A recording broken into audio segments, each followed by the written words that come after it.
Hi, I'm Josh Lane with the 8 Shields Institute here in Santa Cruz, California. Today I'll be sharing with you about the core routines of deep nature connection, as we explain them in Coyote's Guide to Connecting with Nature. And this is part of our Exploring the Basics of Nature Connection web series, so welcome and glad to have you with us today.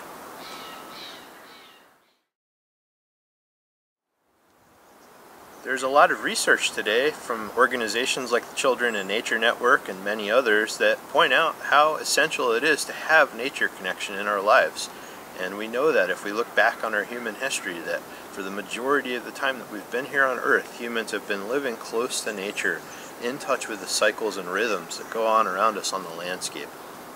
And as we've worked with people over the last 30 years at the 8 Shields Institute, we've found a variety of methods that help people connect really deeply to the nature right in their own neighborhoods. So we'll share with you today some tools that you can use right in your own backyard or local park just to connect with nature. We call these the core routines of deep nature connection.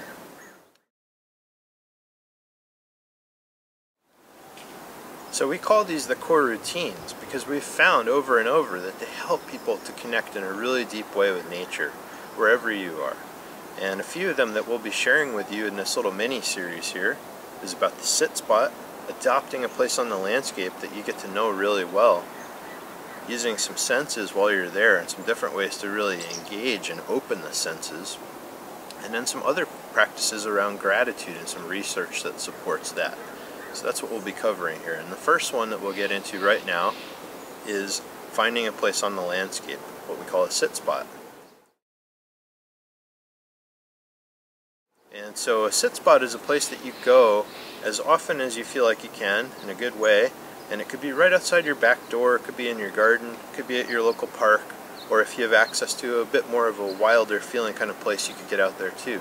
Some people even like to have two sit spots, one that they go to right in their backyard every day, even for a couple minutes a day, maybe out in the garden, and then maybe they have another spot that they can't get to because it's a little further away, but it gives them a bit more of a wilder feeling, and they get out there maybe on the weekends. So there's a lot of ways to go about it. There's not a right or wrong, but the thing is finding a place that you enjoy being, where you can get out there and gift yourself with just releasing all the stresses, all the tensions, you know, just from the day-to-day things that we all have, and getting out there even if it's for 5 minutes and just really getting into your senses, getting to know that place through all the seasons, through the spring, fall, summer, winter, all these different seasons, what's going on there in that place. And every season is going to have a different thing to teach you about that place. And the animals that are there, the plants, the weather patterns, these are all different things that are going to flow and change throughout the seasons. And by being there through all these things, you get to see that place and feel yourself root in to the seasons, to the cycles of nature. And it's a real easy, fun thing to do. And we'll be sharing some things you can do while you're at your sit spot as well.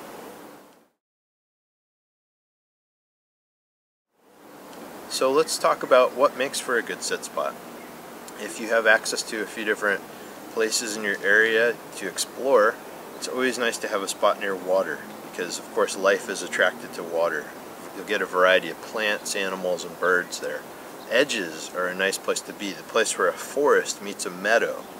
These places tend to be rich in diversity, so you'll again see a lot more different types of animals and plants there. But don't feel like these have to limit you because, again, you could do this right in your backyard. We've even had people in the middle of the city have awesome sit spots. So wherever you are, you can find a place to do this. Once you get to your sit spot, you'll find what we call an anchor point. And this is sort of your place that you go to over and over. And picture your sit spot kind of as a territory or a large area. And within that is your anchor point right in the center.